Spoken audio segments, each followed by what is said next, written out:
Assalamualaikum warahmatullahi wabarakatuh.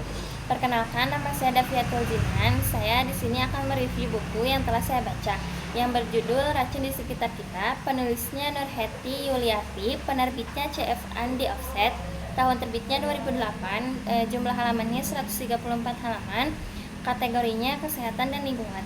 Isi bukunya, buku Racun di Sekitar Kita merupakan buku pengetahuan populer yang membahas berbagai zat berbahaya, polutan, serta kebiasaan sehari-hari yang ternyata bisa menjadi racun bagi tubuh manusia. Penulis juga menuliskan kepada pembaca bahwa racun tidak selalu identik dengan zat kimia berbahaya dalam botol berlabel tengkorak, tetapi bisa juga berasal dari produk rumah tangga, makanan, kosmetik, asap rokok, bahkan udara yang kita hirup sehari-hari.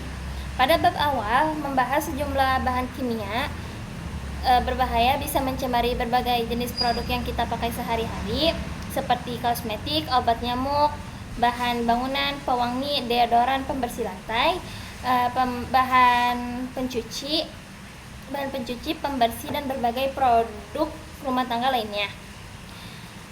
Bahkan bahan kimia yang telah dinyatakan aman pun bisa berbahaya bagi kesehatan kita apabila digunakan secara sembarangan. Bab selanjutnya membahas sebagai rinci beberapa sumber racun di sekitar kita, misalnya kosmetik berbahaya yang terkadang mengandung bahan kimia berbahaya seperti rodamin B, merah K3, atau metanyl yellow.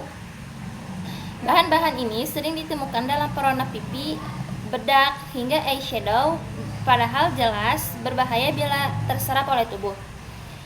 Penulis mengingatkan agar masyarakat lebih hati-hati memilih kosmetik dan selalu memperlihatkan izin edar Badan POM. Selain kosmetik, penulis juga menyinggung polutan biologi yang berasal dari jamur, bakteri, virus, kotoran, kecoa, hingga debu rumah tangga. Polutan ini bisa menimbulkan berbagai keluhan seperti pilek, batuk, sesak nafas, mata berair, hingga sakit kepala. Solusi yang sederhana tetapi penting yaitu menjaga kebersihan rumah, membersihkan perabotan setiap hari, dan segera membuang sampah agar tidak menimbulkan sarang penyakit. Pembahasan yang cukup menarik adalah mengenai rokok. Dalam bab ini, penulis secara gamblang menyebutkan rokok sebagai sumber utama pencemaran udara dalam ruangan. Rokok mengandung lebih dari 4.000 jenis zat kimia, termasuk karbon monoksida, nikotin, dan tar yang berbahaya bagi tubuh. Efeknya tidak hanya dirasakan oleh perokok aktif, tetapi juga perokok pasif. Penulis menekankan bahwa bahaya rokok bukan hanya merusak paru-paru, melainkan juga sistem peredaran darah, jantung, bahkan bisa memicu kanker.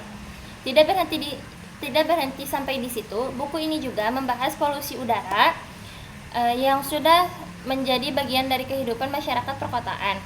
Polusi menyebabkan berbagai penyakit pernapasan, menurunkan daya tahan tubuh, hingga dikaitkan dengan kanker. Penulis menyarankan cara pencegahan yang realistis seperti menjaga pola hidup sehat, berolahraga, serta mengkonsumsi makanan bergizi, terutama yang mengandung antioksidan. Dengan demikian, tubuh diharapkan mampu menetralisir radikal bebas yang masuk akibat polusi. Di akhir bagian, buku ini menekankan pentingnya kesadaran kita untuk menjaga kesehatan diri sendiri dan lingkungan. Polusi dan racun mungkin tidak bisa dihindari sepenuhnya, tetapi bisa diminimalisir dampaknya melalui pengetahuan, pola hidup sehat, dan kewaspadaan sehari-hari.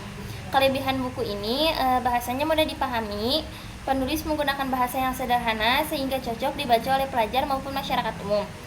Yang kedua, isinya dekat dengan kehidupan sehari-hari. Pembahasan tentang kosmetik, rokok, debu, dan polusi terasa relevan dengan pengalaman banyak orang. Yang ketiga, memberikan solusi praktis. Buku ini tidak hanya menjelaskan bahaya, tetapi juga menawarkan langkah-langkah pencegahan sederhananya. Yang keempat, menambahkan kesadaran kesehatan. Buku ini sangat bermanfaat untuk meningkatkan kewaspadaan terhadap bahan kimia dan polusi yang sering diremehkan. Kekurangan dari buku ini, tidak ada gambar atau ilustrinya. Buku ini seperti lebih banyak berupa teks sehingga untuk pembaca mungkin terlalu monoton. Yang kedua, kurang detail tentang zat kimianya. Beberapa pembahasan hanya menyebutkan zat berbahaya tanpa menjelaskan lebih dalam tentang mekanisme racunnya.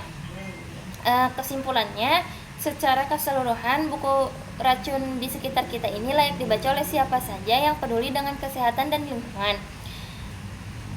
Buku ini berhasil menyadarkan bahwa racun tidak selalu terlihat mencolok, tetapi bisa tersembunyi di sekitar kita dalam bentuk polusi udara, kosmetik, dan rokok, maupun bahan rumah tangga. Dengan gaya penulisan yang ringan, buku ini mampu memberikan pengetahuan penting dan menumbuhkan sikap waspada dalam kehidupan sehari-hari. Buku ini sangat direkomendasikan untuk pelajar, mahasiswa, guru, maupun masyarakat umum yang ingin meningkatkan kesadaran akan pentingnya hidup sehat di tengah lingkungan yang penuh polusi. Lebih dari sekedar bacaan, buku ini dapat menjadi panduan praktis bagi kita semua untuk lebih bijak memilih produk, menjaga kebersihan rumah, serta mengatur pola hidup sehat. Dengan memahami isi buku ini, pembaca diharapkan tidak hanya semakin peka terhadap bahaya racun, tetapi juga mampu mengambil langkah nyata demi menjaga kesehatan diri, keluarga, dan lingkungan sekitar. Mungkin sekian saja resensi dari saya. Mohon maaf bila ada perkataan yang kurang berkenan. Wassalamualaikum warahmatullahi wabarakatuh.